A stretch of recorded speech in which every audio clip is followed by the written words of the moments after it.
시간이 되었습니다. 우리 겸손하게 하나님 앞에 예배드리겠습니다. 할렐루야. 하늘에서 여호와를 찬양하며 높은 데서 그를 찬양할지어다. 그의 모든 천사여 찬양하며 모든 군대여 그를 찬양할지어다. 해와 달아 그를 찬양하며 밝은 별들아 다 그를 찬양할지어다. 하늘의 하늘도 그를 찬양하며 하늘 위에 있는 물들도 그를 찬양할지어다. 하나님은 영이시니 예배하는 자는 영과 진리로 예배할지니라. 아멘.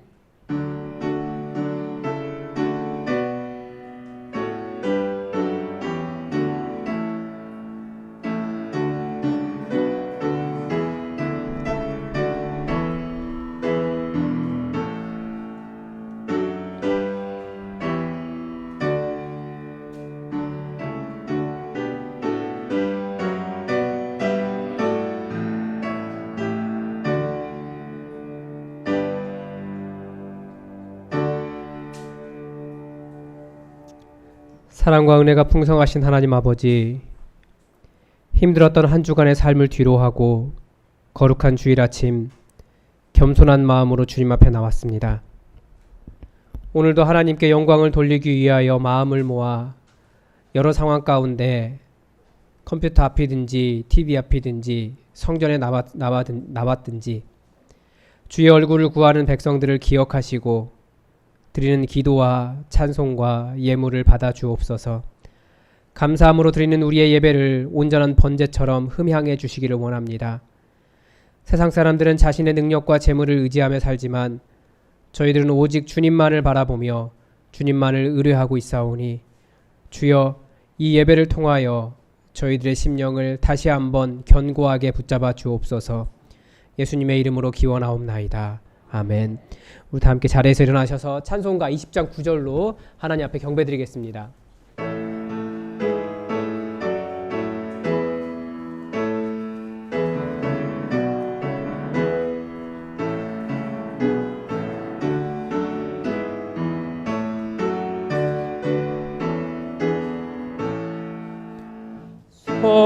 성도여 다 함께 할렐루야 아멘. 주 찬양하여라 할렐루야 아멘. 주 보좌 앞에서 택하시는 예를 다 찬송하여라 할렐루야 아멘. 다 함께 고개를 숙이셔서 고백의 기도를 드리겠습니다. 외식하는 서기관과 바리새인들을 책망하셨던 주님, 우리 중심을 들여다보니 저희들에게도 동일한 죄와 허물이 발견되고 있습니다. 저희들은 대접받기를 좋아했습니다. 높은 자리에 앉기를 바랐습니다. 사람의 눈을 의식하며 외식함으로 기도했습니다. 종교적인 지식은 많았으나 변화된 삶의 모습은 없었습니다. 회칠한 무덤처럼 겉모양은 깨끗한 듯 하였으나 내면에는 온갖 냄새나는 더러운 것들이 가득했습니다. 주님, 하나님과 사람 앞에서 진실하지 못했던 이 모든 부끄러운 행동들을 고백하오니 용서하여 주옵소서. 우리 마음 구석구석에 남아있는 더러움과 죄악을 보혈로 씻어주시고 정결하게 하여 주옵소서. 정직한 영을 새롭게 하셔서 저희들로 이제부터는 의롭고 정결한 신앙생활을 하게 하옵소서. 예수님의 이름으로 이 고백의 기도를 드립니다. 아멘. 이제 다 함께 우리 목소리가 자기 귀에 들리도록 하나님 앞에 우리 허물을 고백하는 시간을 갖겠습니다. 다 함께 기도하겠습니다. 하나님 아버지,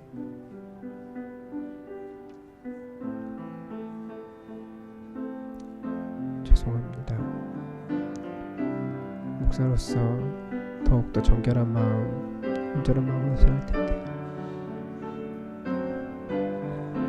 한 마음으로 서지 못하고 하나 되지 못하는 저를 용서하시고 오늘도 주님의 사랑을 덮어 주시옵소서.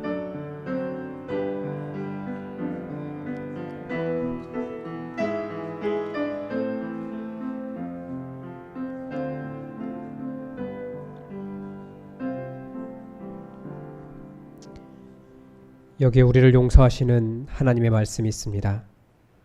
내가 너희에게 이르노니 이와 같이 죄인 한 사람이 회개하면 하늘에서는 회개할 것이 없는 의인 99으로 말미암아 기뻐하는 것보다 더하리라. 아멘. 다 함께 사도신격으로 우리의 신앙을 고백하겠습니다. 나는 전능하신 아버지 하나님 천지의 창조주를 믿습니다. 나는 그의 유일하신 아들 우리 주 예수 그리스도를 믿습니다. 그는 성령으로 잉태되어 동정녀 마리아에게서 나시고 본디오 빌라도에게 고난을 받아 십자가에 못 박혀 죽으시고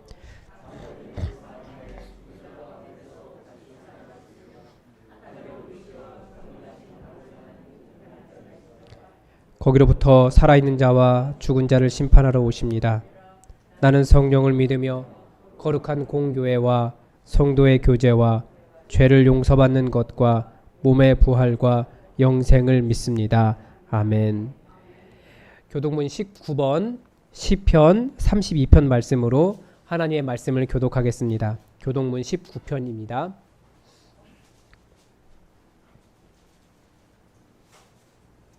교독문 19편입니다.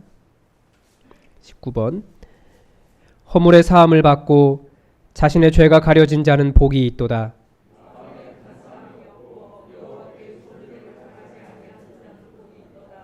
내가 입을 열지 아니할 때에 종일 신음함으로 내 뼈가 쇠하였도다.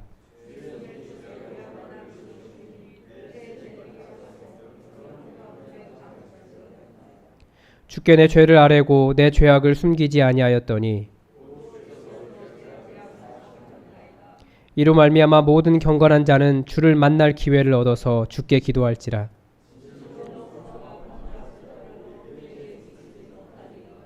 주는 나의 은신처이오니 환난에서 나를 보호하시고 너희 의인들아 여호와를 기뻐하며 즐거워할지어다. 아멘. 우리 다 함께 자리에 앉으셔서 찬송가 70장 함께 찬양하겠습니다.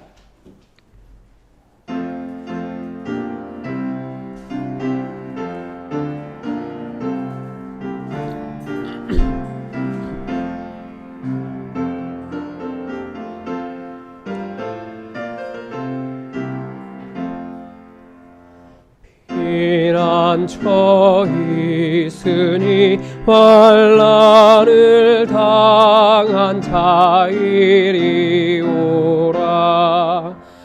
땅들이 변하고 물결이 일어나 산 위에 넘치되 두렵지 않네.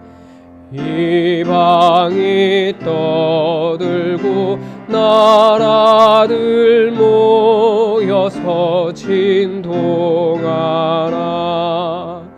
우리 주 목소리 한 번만 바라면 천하의 모든 것 망하겠네. 만유주 하나님 우리를 도우니 피난처요. 세상의 난리를 그치게 하시니 세상의 장검이 쓸데없네.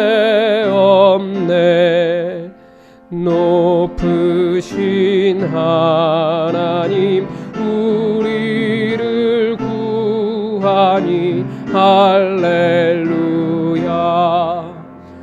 괴로움이 심하고 환난이 극하나 피난처 되시는 주 하나님.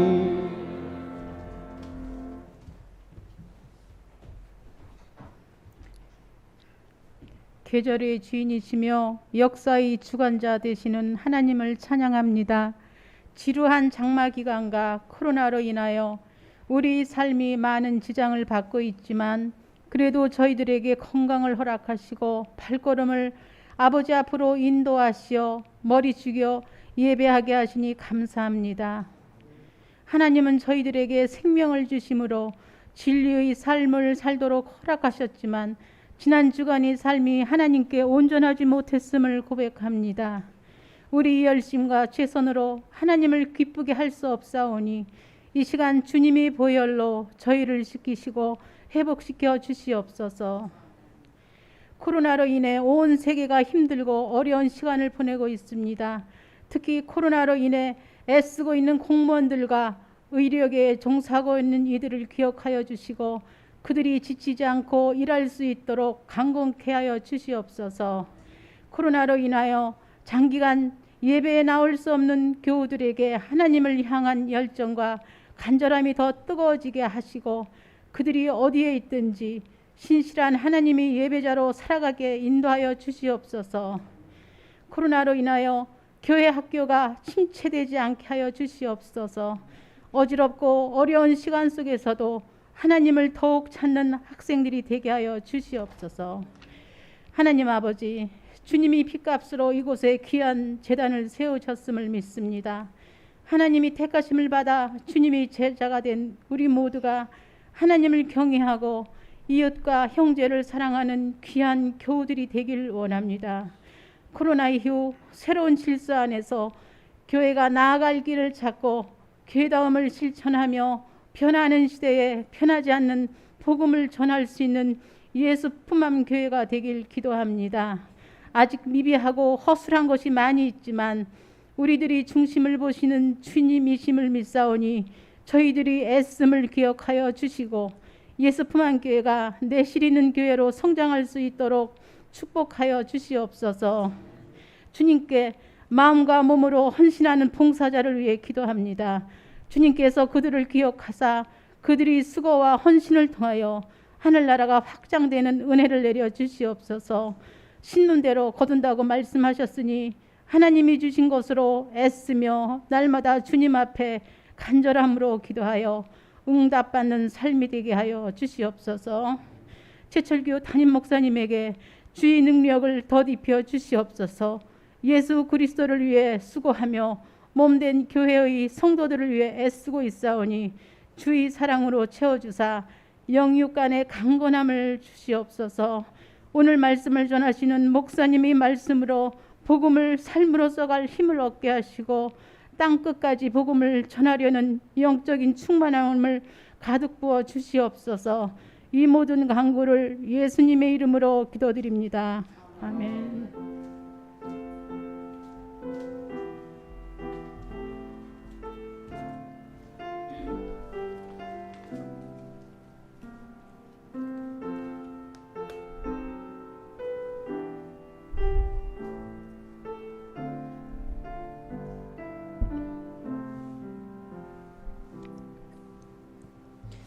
네, 교회 소식 말씀드리겠습니다.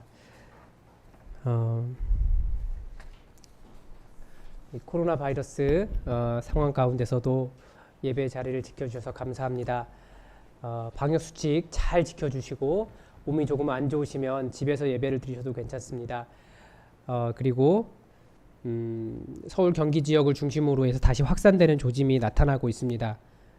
그래서 저희가 더 잘 조심해야겠고 이게 정치적인 문제랑 같이 연결하고 있어요. 사람들이 자꾸 그게 아니고 정말 우리를 지켜가는 것이기 때문에 정치와 관계없이 방역 수칙 잘 지키고 나라에서 요구하는 것들을 잘 우리가 지켜갔으면 좋겠습니다.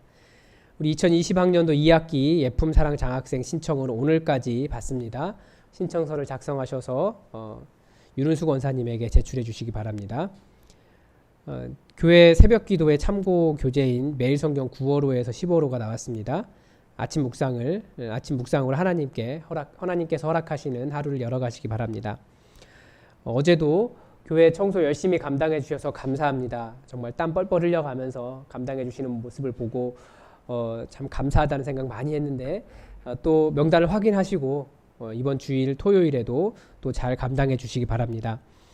안타까운 소식 하나 말씀드리겠습니다. 지난 금요일 우리 이영미 집사님의 어머니 되시는 이사숙 집사님께서 하나님의 부름을 받으셨습니다. 연세가 93이시더라고요. 성남에서 장례를 치르느라고 교인들이 가서 위로하지 못했습니다. 그렇지만 여러분 돌아오시면 함께 또 같은 마음으로 위로해 주시기 바랍니다. 오늘도 떡이 있습니다. 오늘은 저희 장인어른 소천하셨는데 여러분들이 많이 도와주셔서 저희 가정에서 감사해서 오늘 떡을 제공했습니다. 여러분 가실 때 하나씩 가져가 주시기 바랍니다. 그리고 지난주에 우리 교회에 한 분이 등록하셨습니다. 우리 최순덕 집사님 잠깐 자리에서 한번 일어나시겠습니까? 네, 지난주에 등록하셨어요. 우리 정말 열렬한 마음으로 우리 환영의 박수 한번 드리겠습니다. 잘 오셨습니다. 네, 제가 잠깐 한번 기도하겠습니다. 하나님 감사합니다. 하나님께서 우리 최순덕 집사님 우리 예수품한 교회의 귀한 성도로 함께 신앙생활할 수 있도록 불러주셔서 감사합니다. 주님, 신앙의 방황이 오래 있었지만 주님 더 이상 방황하지 않게 하시고 이 교회 가운데 온전히 뿌리 박아서 정말 아름다운 신앙을 계속 이어가며 하나님을 예배하며 성도의 교제를 나누며 또 주님의 맡기신 일을 감당할 때에 마음에 하늘의 기쁨이 가득 차게 하여 주시옵소서. 우리가 온 마음과 기쁨으로 환영하오니 주님의 위로로 함께하여 주시고 저희가 더욱더 하나 되게 하옵소서. 주님의 은혜에 감사드리며 환영하며 또 예수님의 이름으로 기도드립니다. 아멘. 네. 저희는 등록을 막 강요하지 않습니다. 여러분 편하게 예배 드리셔도 되고, 네, 그러다가 마음이 동하시면 또 등록하시고 함께 공동체 생활해 주시기 바랍니다. 오늘 우리에게 주신 하나님 말씀은 마가복음 6장 7절에서 13절까지의 말씀입니다. 마가복음 6장 7절에서 13절까지의 말씀입니다. 우리 하나님의 말씀을 다 함께 받들어 읽겠습니다. 12제자를 부르사 둘씩 보내시며 더러운 귀신을 제어하는 권능을 주시고 명하시되 여행을 위하여 지팡이 외에는 양식이나 배낭이나 전대의 돈이나 아무것도 가지지 말며 신만 신고 두벌옷도 입지 말라 하시고 또 이르시되 어디서든지 누구의 집에 들어가거든 그곳을 떠나기까지 거기 유하라. 어느 곳에서든지 너희를 영접하지 아니하고 너희 말을 듣지도 아니하거든 거기서 나갈 때에 발 아래 먼지를 떨어버려 그들에게 증거를 삼으라 하시니 제자들이 나가서 회개하라 전파하고 많은 귀신을 쫓아내며 많은 병자에게 기름을 발라 고치더라. 아멘. 우리 다 함께 자리에서 일어나셔서 찬송가 516장으로 말씀을 주신 하나님 앞에 감사드리겠습니다. 516장입니다.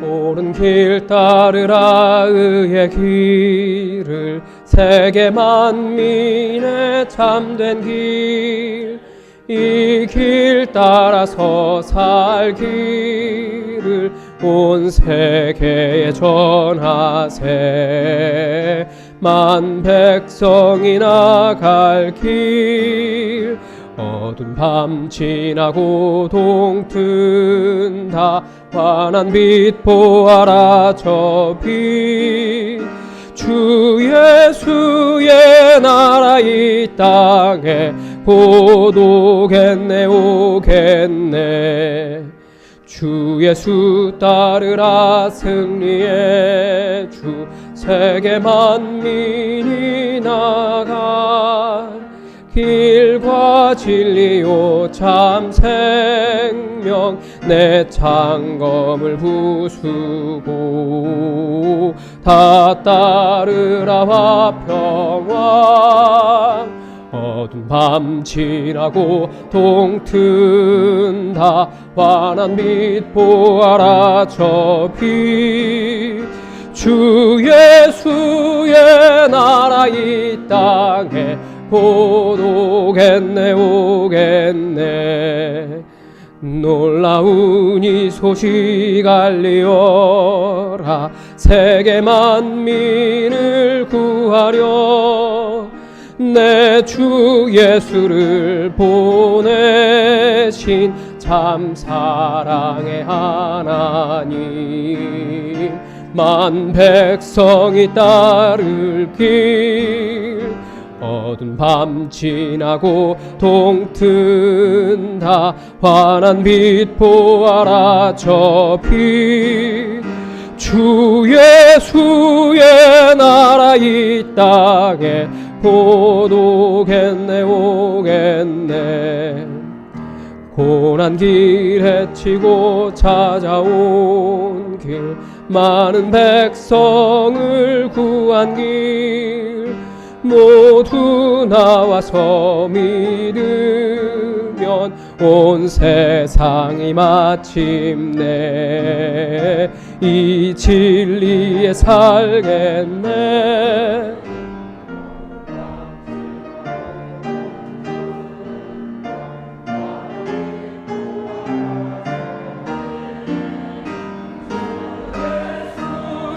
나라 이 땅에 곧 오겠네 오겠네. 아멘. 자리에 앉으시겠습니다.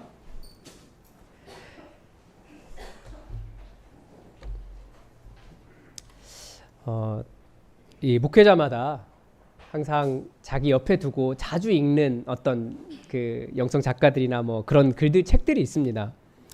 저는 주로 헨리 나우엔의 책을 많이 읽습니다. 헨리 나우엔은 하버드 대학교의 교수님이셨고요. 종교학과 교수님이었고, 교수 퇴임 후에는 한 작은 장애인 공동체에서 평생 그 남은 평생을 장애우를 돌보다가 그러다가 하나님의 부르심을 받으셨습니다. 이 그분의 저서나 영성에 대한 가르침은 전 세계에 아주 큰 영향을 주고 있습니다. 그런데 한국 교회 안에는 이 헨리 나우엔을 이야기하면 약간 이단시 하시는 분들이 계세요. 왜 그러냐면 이 헨리 나우엔이 로만 카톨릭의 신부였거든요. 로만 카톨릭을 이단으로 생각하시는 분들에게는 절대 받아들일 수 없는 논쟁적인 인물은 맞습니다. 그렇게 본다면. 사실 로만 카톨릭의 그런 것들을 보면 참 개혁교회로서는 받아들이기 어려운 것들이 많이 있어요.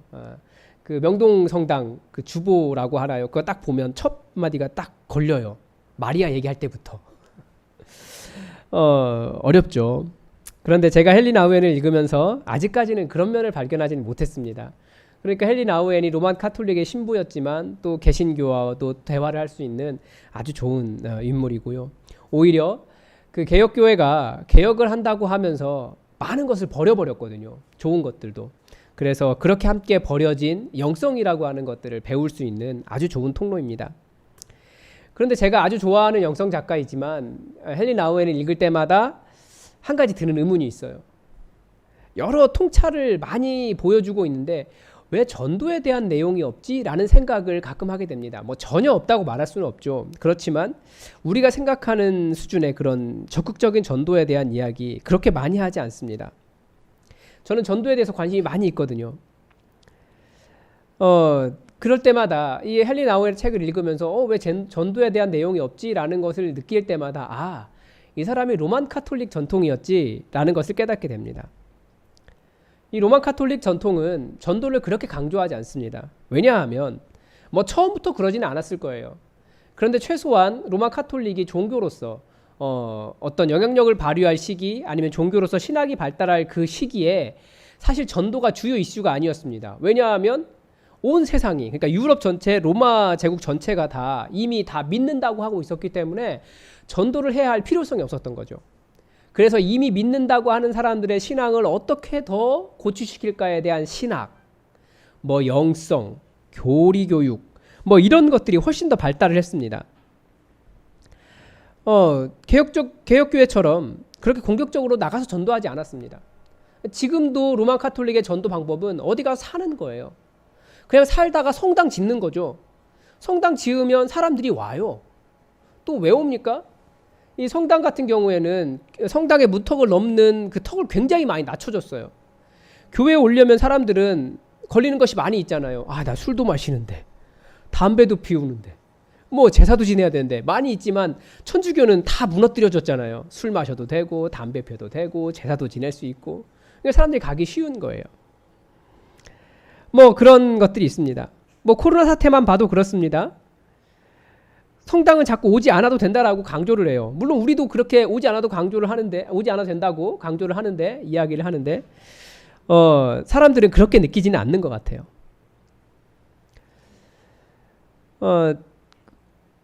그러면 이 로만 가톨릭의 왜 전도의 개념이 나가 적극적으로 가르치지 않는가? 아까도 말씀드렸죠. 처음부터 다 사회가 전도에 대한 필요가 없었으니까. 그런 세계에서 신앙을 갖는다, 하나님을 믿는다라고 하는 것은 정해진 어떤 단계를 거치는 것이 신앙이었습니다. 그래서 태어나면 제일 먼저 해야 되는 것이 유아 세례 받는 거였고, 또 나이가 차면 그 다음 성례라고 하죠. 칠성제를 하나씩 거쳐서 맨 마지막에 죽기 직전까지 성례를 딱 하면, 그러면 자기는 좋은 신앙인이었고 구원받은 사람이었고 교인이었다, 이렇게 생각을 하게 되는 거죠. 그런데 그래서 교회가 어려워요. 우리 개신교회는. 왜 그렇습니까? 우리는 어떤 그 규칙들, 규정들, 뭐 세례, 뭐 이런 게 더 중요한 게 아니라 우리는 예수를 믿느냐, 그 마음의 변화가 훨씬 더 중요해요. 회심이 중요하고요. 성령의 뜨거운 체험이 있어야 되고요.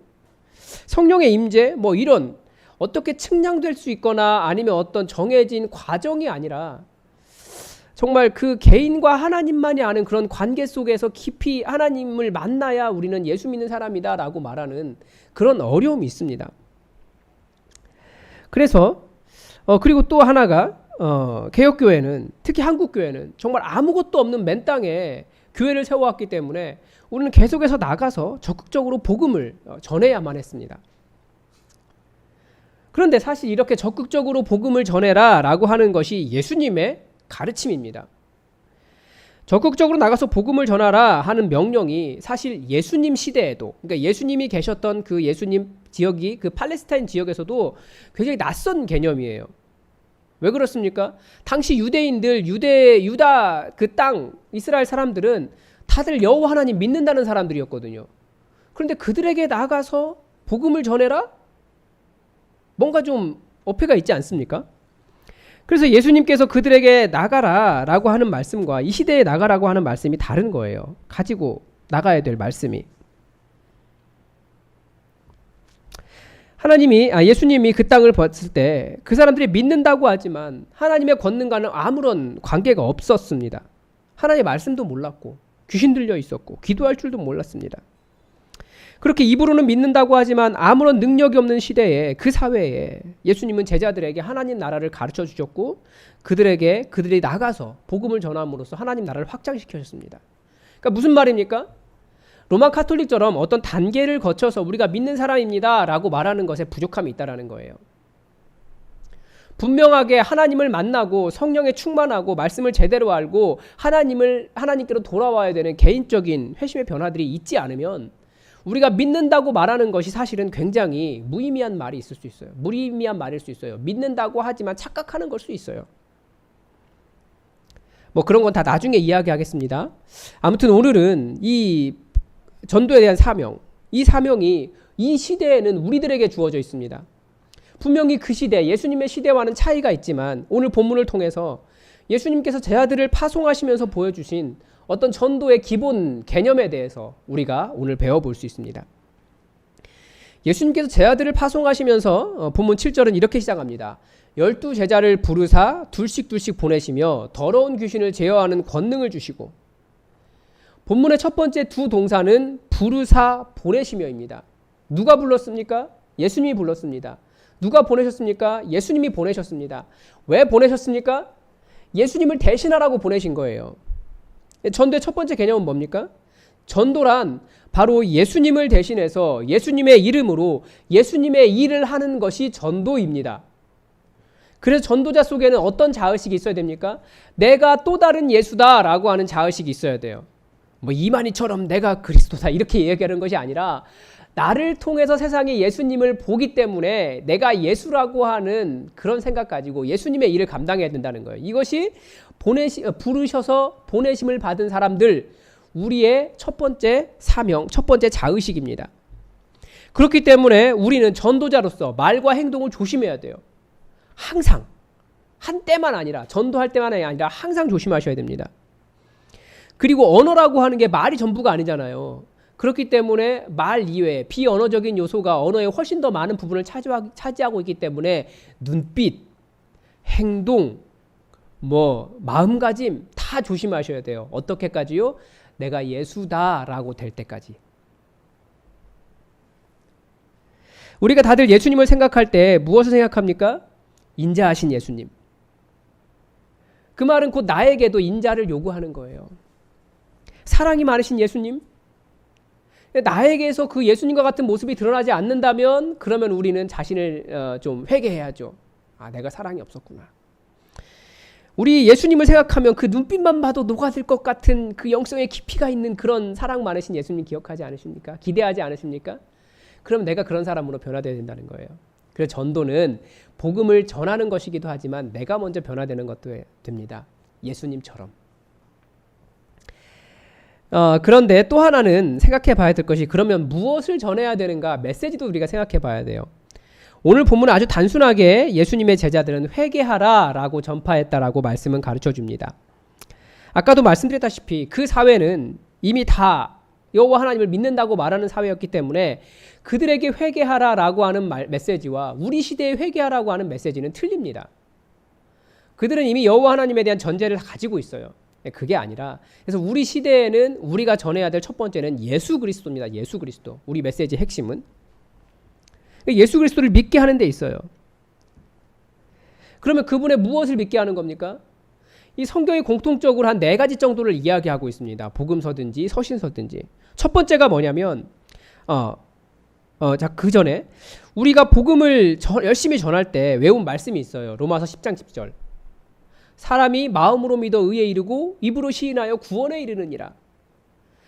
본문은 사실은 마음, 그 본심을 먼저 강조하는 건데 우리는 자꾸 입으로 고백한 것을 더 많이 강조했어요. 그래서 사형이 다 끝난 다음에 영접기도 딱 하면 그 다음부터 우리는 너 예수 믿은 사람 되었어. 너의 구원은 확실해. 절대 의심하지 마. 우리는 이렇게 가르쳤단 말이에요. 그래서 심지어 요즘 청년들은 그렇게까지 조롱을 한다고 하더라고요. 누가 복음을 전하러 오면 그러면 제가 영접기도 해드릴까요? 먼저 놀리는 거예요. 조롱을 하는 거예요. 영접기도 하면 되잖아요. 어차피 예수 안 믿는데 입으로 시인했으니까 끝이냐라고 조롱을 하는 겁니다. 또 이슬람 선교단체 중에 이 잘 알아들을 수 없는 아랍어 영접 기도문을 따라 읽게 하고 맨 마지막에 예수 이름으로 아멘 이걸 따라하게 합니다. 그러면 자신들은 입으로 고백했기 때문에 그 사람이 믿었다라고 이야기하는 거예요. 그러면서 이슬람 지역에 다니면서 한 달 동안 단기 선교하고는 돌아와가지고 내가 한 달 동안 예수 믿게 한 열매가 거기에서 현지에서 20년씩 사역한 선교사보다 훨씬 많다라고 자랑하며 현재 선교를 굉장히 어렵게 하는 그런 선교단체도 있습니다. 그러니까 입으로 말하는 것이 전부가 아니에요. 마음이 훨씬 더 중요한 거죠. 그리고 어떤 메시지를 가지고 있느냐 이게 훨씬 더 중요한 겁니다. 그래서 성경이 복음에 대해서 말하고 있는 메시지를 크게 요약한다면 더 많은 것이 있지만 성경 전체가 다 복음의 메시지지만 우리가 한 4가지 정도를 요약할 수 있습니다. 첫 번째는 하나님의 아들이 자신을 비워 종의 형체를 입고 이 땅에 내려오셨다는 겁니다. 하나님이신 그분이 이 땅에 내려오셨다는 거예요. 그래서 복음은 이 땅에서 소망이 없다는 낮은 사람들에게 가난하고 연약하며 권력과 명성과 부와 지위가 없고 예수님의 도우심이 아니고서는 살아갈 수 없는 그 사람들에게 좋은 소식이 되는 겁니다.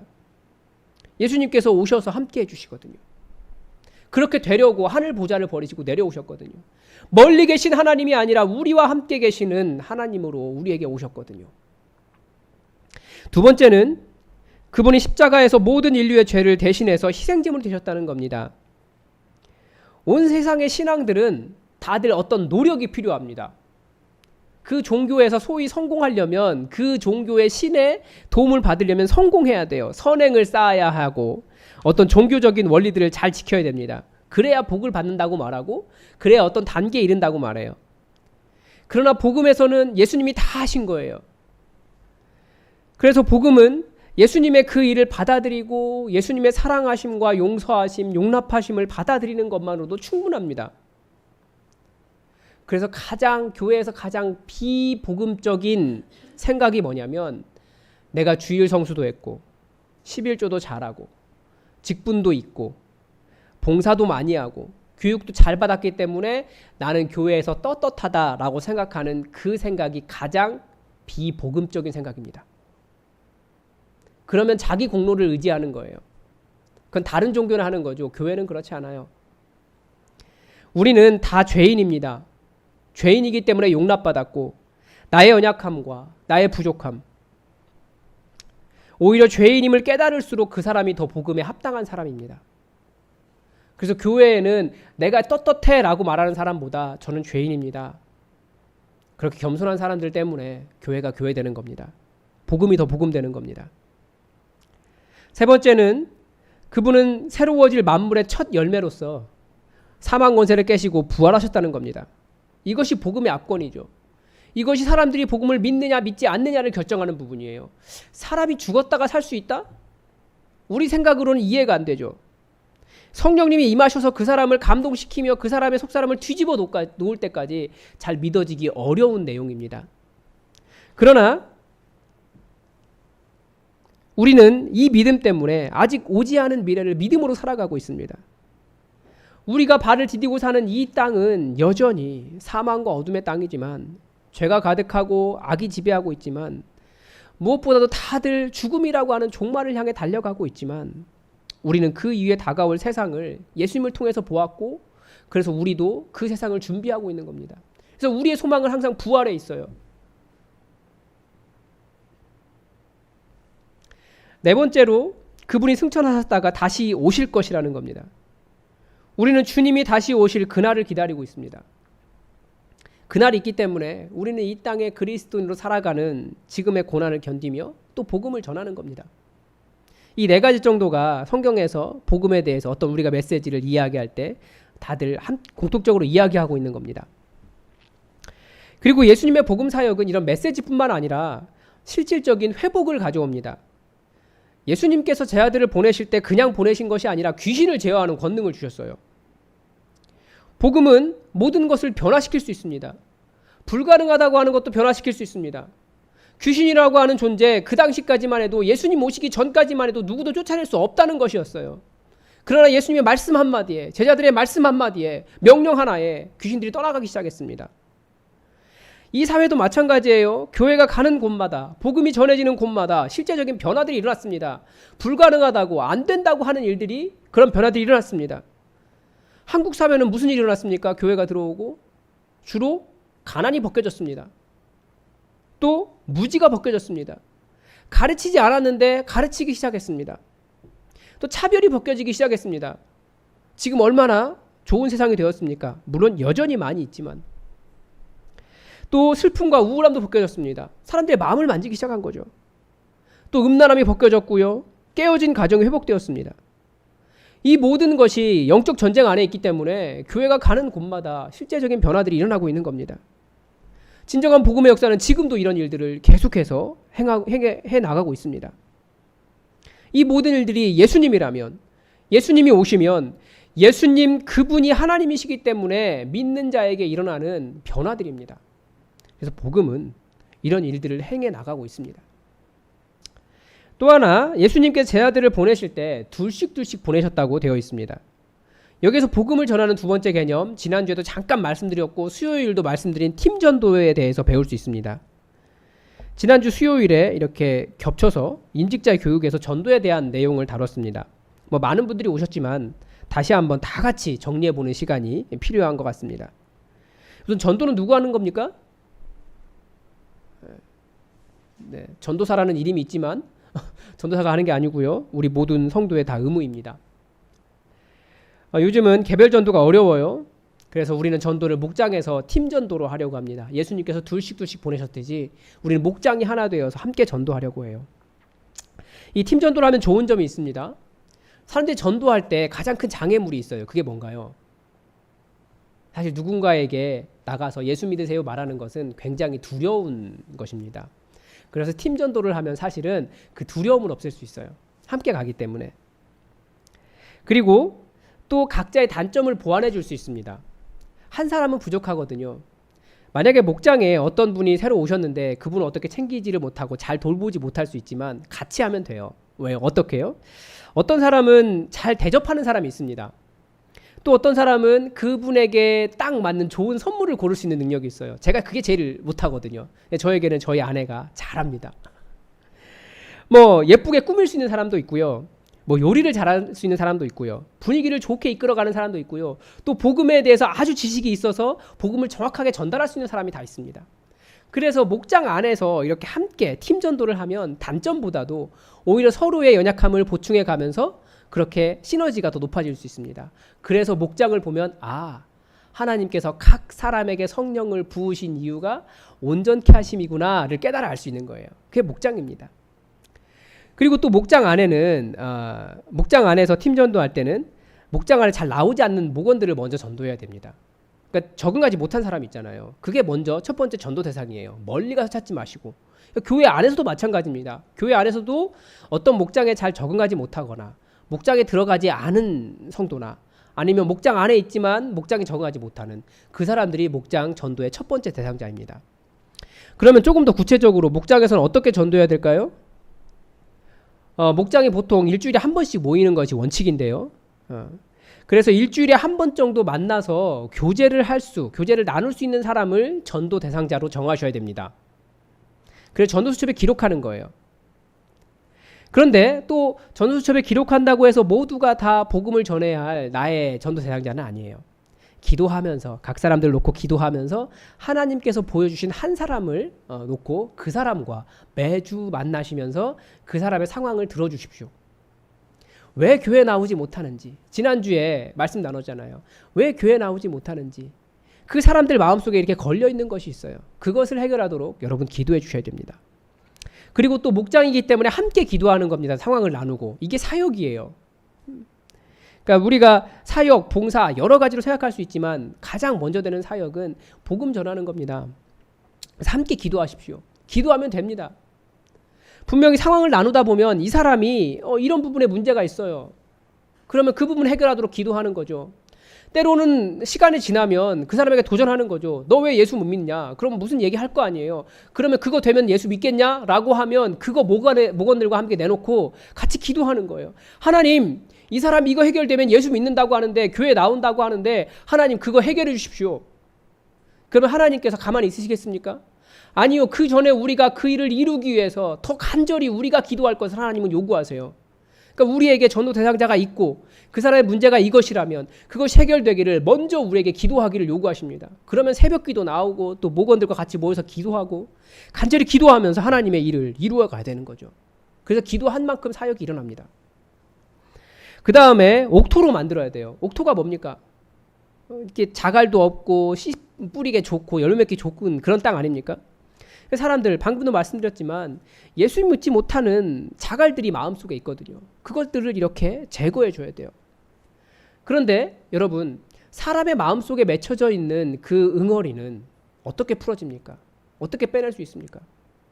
이건 비판한다고 충고한다고 그 문제를 가르쳐준다고 그렇게 없어지는 게 아니에요. 이건 사랑으로 녹아질 수밖에 없는 거예요. 오죽했으면 말씀에 그 사람 머리에 숯을 쌓아두어라 그렇게 이야기하겠습니까?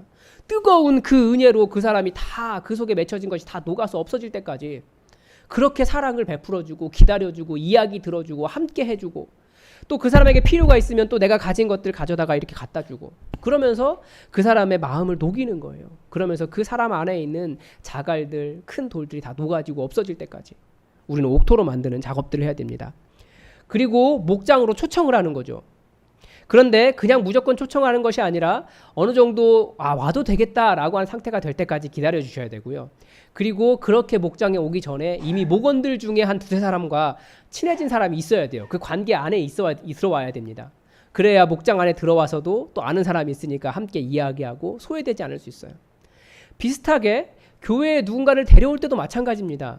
그냥 무조건 데려오면 안 돼요. 교회 데려올 때도 이미 이렇게 몇 사람들은 한 두세 사람 정도는 아는 사람이 있어야지 그렇지 않으면 등록만 해놓고 나면 교회에 와서 그냥 앉아있다가 예배드리다 가고 굉장히 외로운 사람이 될 수 있습니다. 그래서 그 전에 교회에 데려오는 것 우리가 등록이 목적이 아니기 때문에 등록을 시키겠다고 하면 뭐 그냥 용지 돌리면 되죠. 그게 아니라 교회에 정착하고 우리와 한 가족 되기 위해서 우리는 사람을 품어내는 거기 때문에 그런 사람들과 친구 관계를 많이 만들어 주셔야 됩니다. 그리고 양육해야죠. 목장에 오고 교회에 등록하는 것이 전부가 아니기 때문에 1대1도 할 수 있도록 도와주셔야 되고 성경 공부할 수 있도록 도와주셔야 됩니다. 그래서 목장교회는 굉장히 중요한 역할들이 많아요. 식사도 하고 삶을 나누며 교제도 하고 말씀도 나누지만 무엇보다도 전도하는 곳, 그게 사역, 팀 전도하는 곳, 사역하는 선교센터입니다. 예수품안교회라는 이름으로 이 춘천 지역 곳곳에 흩어져 있는 선교센터가 목장교회예요. 그래서 우리는 복음 전하라고 목장교회 하는 겁니다. 그래서 한 사람씩 지금 마음에 품고 있는 전도 대상자가 있지 않습니까? 그들의 상황과 이름과 연락처와 그 모든 상황들과 예수 믿지 못하게 하는 악한 영의 세력들과 그 모든 것을 가지고 목장에서 함께 기도하십시오. 그 기도한 만큼 어떻게 기도하느냐? 하나님 역사가 이루어집니다. 또 예수님께서 제 아들을 파송하시면서 독특한 권면을 하나 하셨습니다. 여행을 위하여 지팡이 외에는 양식이나 배낭이나 전대의 돈이나 아무것도 가지지 말며 신만 신고 두보로 또 입지 말라라고 말씀하십니다. 그러니까 지팡이 외에는 아무것도 가지지 말라고 이야기한 거예요. 물론 예수님께서 누가복음에서는 예수님께서 십자가 지시기 전에 이제는 전대가 있는 자는 가질 것이요. 그러니까 돈도 가져야 되고 배낭도 그리하고 검이 없는 사람들은 위험하니까 자기의 옷을 팔아서라도 겉옷을 팔아서라도 검을 가지라라고 하는 말씀을 주십니다. 그런데 지금의 파송은 사실 일종의 훈련인 거죠. 어떤 훈련입니까? 전적으로 하나님만을 의지하는 훈련이에요. 전적으로 하나님의 공급하신만을 신뢰하는 훈련입니다. 여기에서 이 훈련 속에서 우리 전도의 또 다른 개념을 배울 수 있습니다. 전도는 전적으로 하나님을 의지하는 과정입니다. 복음을 내가 전하죠. 그러나 이것이 성령님께서 나를 사용하시기 때문에 가능한 일입니다. 그러니까 누가 전도하느냐? 성령님의 음성에 민감하게 깨어서 성령님께서 보내시는 그 보내심을 인식할 수 있는 그 사람이 전도하는 겁니다. 내 욕심이 아니라 성령님께 순종하는 사람이 전도하는 겁니다. 그래서 전도자는 기도를 많이 하셔야 돼요. 성령님의 음성에 민감하게 깨어있을 수 있도록 기도를 많이 하셔야 됩니다. 그래서 다시 지난주 수요일 교육의 결론을 이야기할 수밖에 없습니다. 약 140년 전에 한국 교회에 복음이 들어왔습니다. 그 선교사들의 그 역사가 어디에서 시작되었습니까? 이 미국이라는 사회에 기도와 성령의 역사가 아주 풍성하게 일어나면서 그 역사가 흘러나온 결과, 그 기도와 성령의 충만함이 흘러나온 결과가 한국 교회, 한국의 선교라고 하는 상황입니다. 결과가 되었습니다. 예수님께서 말씀하신 것처럼 성령이 임하시고 권능을 받으면 우리가 예수님의 제자가 되는 겁니다. 그게 바로 한국 교회, 한국 선교의 결과입니다. 우리 이 한국 땅에 교회가 세워지고 교회에 사람들이 모이고 복음이 전파되던 때는 교회 안에 기도와 성령의 능력이 아주 풍성하게 일어날 때였어요. 우리 믿음의 선배들, 물론 저보다 신학적으로 좀 공부를 덜 하실 수는 있지만 저보다 더 기도 뜨겁게 하시고 성령에 충만하신 분들이었어요. 그렇기 때문에 비록 부족하다고 할지라도 교회가 성장하고요. 복음이 전해지고요. 사람들이 예수를 믿었고요. 사람들이 은혜를 받았다고요. 교회에서 회심이 일어났어요. 여러분, 우리 교회를 세우면서 우리 성령의 충만함을 위해서 이 교회의 부흥을 위해서 정말 뜨겁게 강하게 그렇게 기도해 보신 적 있으십니까? 교회의 부흥은 단순한 프로그램이나 어떤 시스템을 뛰어넘습니다. 진짜 부흥하는 교회들의 역사를 다들 살펴보면 그게 아니에요. 희한하게 폭발이 일어나요. 평소와 똑같은 예배인데도 은혜가 터져 나와서 사람들이 견딜 수 없는 일들이 교회 가운데 일어나더라고요. 깊이 회심이 일어나고요. 영적으로 거듭나는 사람들이 터져 나오는 일이 일어납니다. 왜 그렇습니까? 그 차이가 바로 기도와 정말 뜨거운 기도가 있고 성령의 충만한 역사가 흘러 넘치기 때문에 그런 일이 일어나더라는 겁니다. 여러분, 목장에서 열심히 기도하십시오. 정말 그 사역할 대상을 놓고 아직도 춘천 지역에 예수 믿지 않는 사람들이 너무나 많이 있지 않습니까? 그들을 놓고 여러분 기도하십시오. 뜨겁게 기도하십시오. 지금 상황이 코로나19 바이러스 때문에 우리가 적극적으로 모일 수는 없지만 기도는 언제든지 어디서든지 할 수 있어요. 또 우리가 마음에 품고 누군가를 전도 대상자로 삼고 성령님의 음성에 순종해서 그 사람에게 나아가는 것 우리 얼마든지 할 수 있어요. 나갈 수 없는 상황이라면, 모일 수 없는 상황이라면 기도라도 뜨겁게 하고 계셔야 되죠. 분명히 하나님께서 여러분 마음에 너 그 사람에게 갔으면 좋겠다, 그 사람에게 복음 전했으면 좋겠다 라고 하는 사람이 분명히 여러분 마음속에 있습니다. 우리가 예수 믿는 사람들이기 때문에 성령님께서 말씀하세요. 그러면 그 사람을 놓고 열심히 기도하십시오. 뜨겁게 기도하십시오. 그리고 나가십시오. 만나십시오.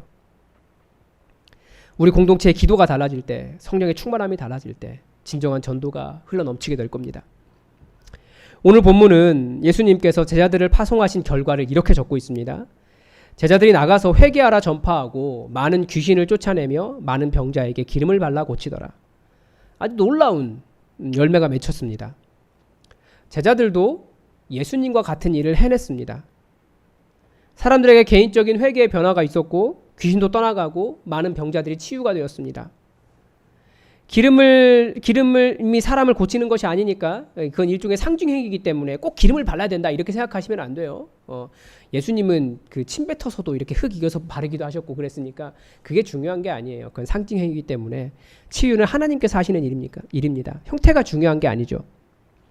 그런데 이 모든 일이 가능했던 첫 번째 발걸음이 하나 있습니다. 그게 뭡니까? 제자들이 나가서입니다. 나갔기 때문에 이 모든 열매가 맺혔습니다. 그래서 전도의 가장 우선되는 원리는 여전히 나가는 것입니다. 나가면, 나가서 말하면, 나가서 마음에 품으면 열매가 맺힙니다. 이 나가라고 하니까 예전에 했던 것처럼 노방전도를 생각하시는데 그런 나감이 아니에요. 성령님께서 마음에 주시는 그 사람을 향해서 가라라는 뜻이에요. 그리고 그렇게 기도하라는 거예요. 마음에 품어야 되고요. 그러면서 교제해야 되고요. 이야기 나눠야 되고요. 기다리는 거죠. 나가야 열매가 있습니다. 나가면 열매가 있습니다. 이 시대를 사람들이 부흥이 없는 시대라고 이야기해요. 사실 그럴만해요. 교회가 하는 일을 보십시오. 이 코로나 바이러스, 이 순식간에 200명대 후반까지 간 이 사태 이거 어떡할 겁니까? 교회가 잘못한 부분이 있어요. 부흥을 자꾸 없애고 교회 사람들 쫓아내려고 하는 사람들 같아요. 그런데 그래도 여전히 복음의 열매는 나가는 교회, 나가는 사람들을 통해서 맺힙니다. 이 춘천 지역에 아직도 예수 믿지 않는 사람들이 많이 있습니다. 우리를 왜 여기에 세워주셨겠습니까?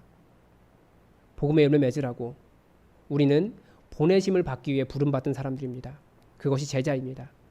이 말씀 잘 기억해서 우리 예수품한 교회, 예수님의 제자로서 나가서 열매를 가득히 거둬들이는, 그래서 하나님께 영광을 올려드리는 이 전도의 사명을 잘 기억하는 교회 될 수 있도록 우리가 함께 교회를 세워갑시다. 기도하겠습니다. 하나님 아버지, 우리가 전도에 대해서 여러 가지 전략을 세우지만 여전히 전도의 기본 전략은 똑같은 것 같습니다. 하나님, 우리에게 주님 주시는 사람들, 주님 보여주시는 사람들, 그 사람들에게 나아가게 하여 주시옵소서. 그에게 복음이 맺혀질 수 있도록 우리가 끝까지 기다리고 이야기를 들으며 함께 기도하며 주님 전도의 열매를 맺어 가득한 열매로 하나님께 영광 올려드릴 수 있도록 도와주시옵소서. 이 땅에 예수 믿지 않는 사람들이 많으며 사람들이 예수님에 대해서 많이 오해하고 있으며 참 안타까운 현실이 많이 있지만 하나님, 우리 예수품한 교회 이곳에 세워주셨사오니 아름다운 교회로서 하나님의 뜻을 따라가는 교회로서 말씀을 삶에 써가는 교회로서 주님, 사람들이 예수 믿지 못하는 이유들을 잘 이해하며 그들을 또 용납하며 예수님의 사랑으로 품어서 가득한 열매로 아버지 앞에 기쁨으로 나아갈 수 있도록 우리를 사용하여 주시옵소서. 우리가 보내심을 받기 위해서 부름받은 제자라는 것을 기억하고 잘 훈련받으며 또 좋은 제자가 될 수 있도록 우리를 주의 영으로 충만케 하시고 키워 주시옵소서.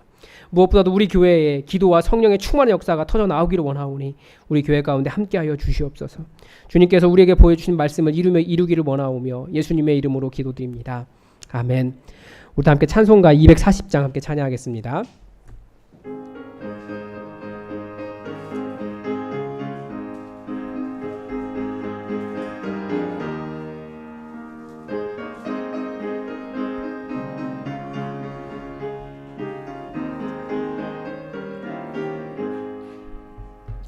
주가 맡긴 모든 역사 힘을 다해 마치고 밝은 그 아침을 맞을 때 요단강을 건너가서 주의 손을 붙잡고 기쁨으로 주의 얼굴 배우리. 나의 주를 내가 그의 곁에 서서 배우며 나의 주를 손에 못자국을 보아 알겠네. 하늘나라 올라가서 주님 앞에 절하고 온유하신 그 얼굴을 배울 때 있을 곳을 예비하신 크신 사랑 고마워 나의 주께 기쁜 찬송 드리리. 나의 주를 내가 그의 곁에 서서 배우며 나의 주를 손에 못자국을 보아 알겠네. 이 세상을 일찍 떠난 사랑하는 성도들 나를 맞을 준비하고 있겠네.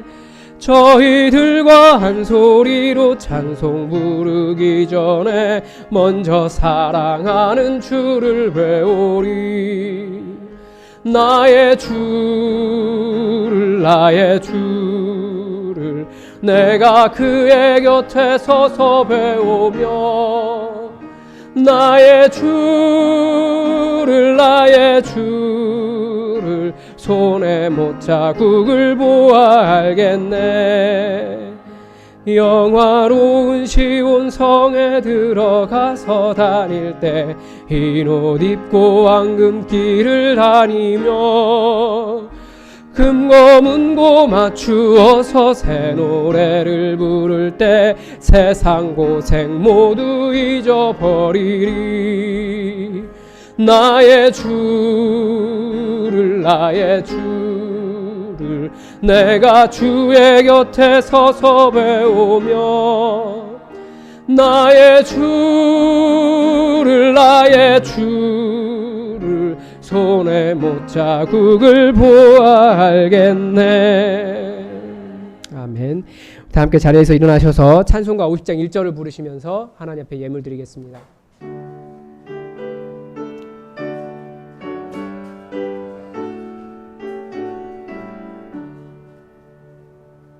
내게 있는 모든 것을 아낌없이 드리네.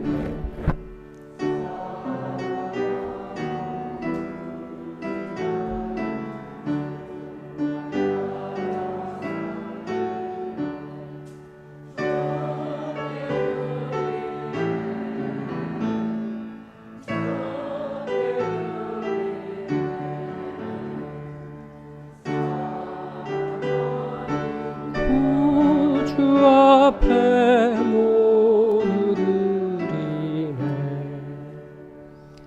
아멘. 드리신 예물 위에 기도하겠습니다. 사랑의 주님, 오늘도 하나님의 사랑에 의지하여 한 시간 예배 드렸습니다. 하나님, 아버지 앞에 빈손으로 나오지 않기 위해 애쓰고 수고한 우리 사랑하는 성도들의 이 예물을 받아 주시옵소서. 이 땅에서 돈이 제일 중요하다고 말하나 우리는 우리를 살리시며 먹이시며 우리와 함께 하시는 여호와 하나님만을 의지하오니 우리가 의지한 것보다 더 풍성하게 우리를 채우사 하나님을 떠나서 살 수 없는 인생이 되도록 우리를 강하게 붙잡아 주시옵소서. 주의 이름 부를 때마다 구원의 역사가 우리에게 일어나게 하시고 주님의 역사를 손에 안고 손에 들고 성령 충만하게 하늘나라 살아갈 수 있도록 우리와 함께하여 주시옵소서. 여러 가지 악한 환난 풍파가 많이 있으나 우리를 강건하게 지켜 보호하여 주시며 우리 삶이 어려워지지 않도록 도와주시옵소서.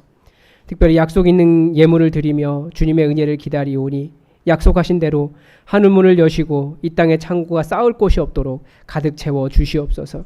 하나님, 무엇보다도 삶이 너무나 힘들고 어려운데 또한 이것마저 하나님께 주신 일이라 감사하며 기도를 담아 감사 예물 드리는 손길들이 있사오니 하나님 그들의 기도를 들으사 응답하여 주시고 정말 진정한 감사와 기쁨으로 넘쳐날 수 있도록 하나님 그 인생을 주님께 그 인생의 새로운 일들을 허락하여 주시옵소서. 그 기도보다도 더욱더 풍성한 열매들로 맺혀질 수 있도록 도와주시옵소서. 하나님의 풍성하심을 경험하는, 하나님의 부요하심을 경험하는 우리 인생이 되도록 우리의 믿음의 생활 가운데 함께하여 주시옵소서. 하나님, 오늘도 주님께 드리고 싶은 마음은 간절하지만 다하지 못하는 그 안타까운 마음도 기억하여 주셔서 하늘문을 여시고 가득 쌓아주시며 주님께 드리고도 남음이 있을 수 있도록 삶을 풍성케 하시며 무엇보다도 그 인생 전체를 하나님 나라 위에 사용하여 주시옵소서. 주님께서 우리와 함께 하시며 또 다 아뢰지 못한다 할지라도 주님께서 그 기도에 응답하여 주시고 삶을 평안으로 인도하여 주시옵소서. 주님의 은혜에 감사드리며 예수님의 이름으로 봉헌 기도 드립니다. 아멘. 우리 다 함께 찬송가 515장 함께 찬양하겠습니다.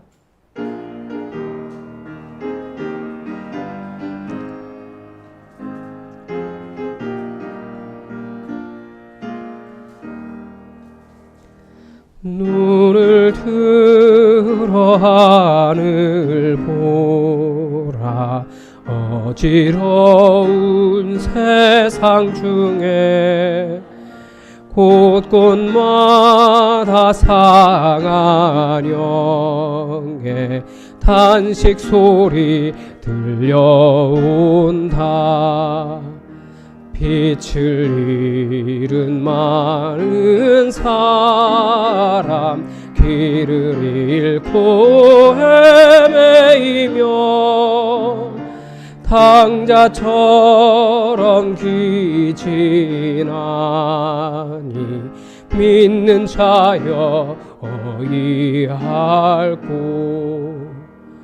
눈을 들어 하늘 보라. 어두워진 세상 중에 외치는 자 많건만은 생명수는 말랐어라. 죄를 대속하신 주님 선한 일꾼 찾으시나. 대답하리 어디있나.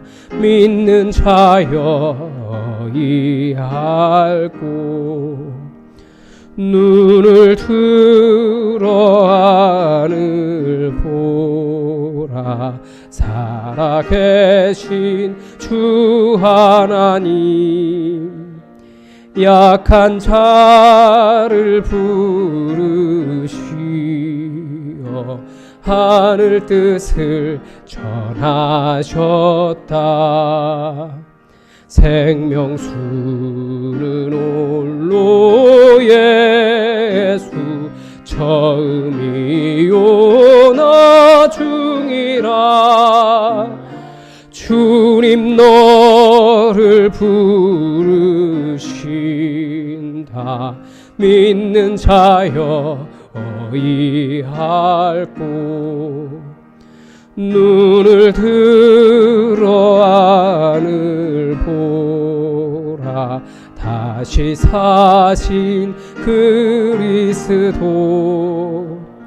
만 백성을 사랑하사 오래 참고 기다리네. 인내하신 우리 구주 의의 심판하시는 날 곧 가까이 임하는데 믿는 자여 이할꼬. 지금은 우리를 보내시기 위해 부르신 우리 주 예수 그리스도의 은혜와 우리의 열매로 이 온 땅 위에 높임 받으실 성부 하나님의 그 크신 사랑과 권능으로 함께 하시는 성령 하나님의 교통하심이 주님의 부르심에 순종하여 이 험악한 세상으로 나아가는 고개 숙인 모든 주님의 백성들 머리 위에 지금부터 영원히 함께 하시기를 간절히 축원하옵나이다. 아멘.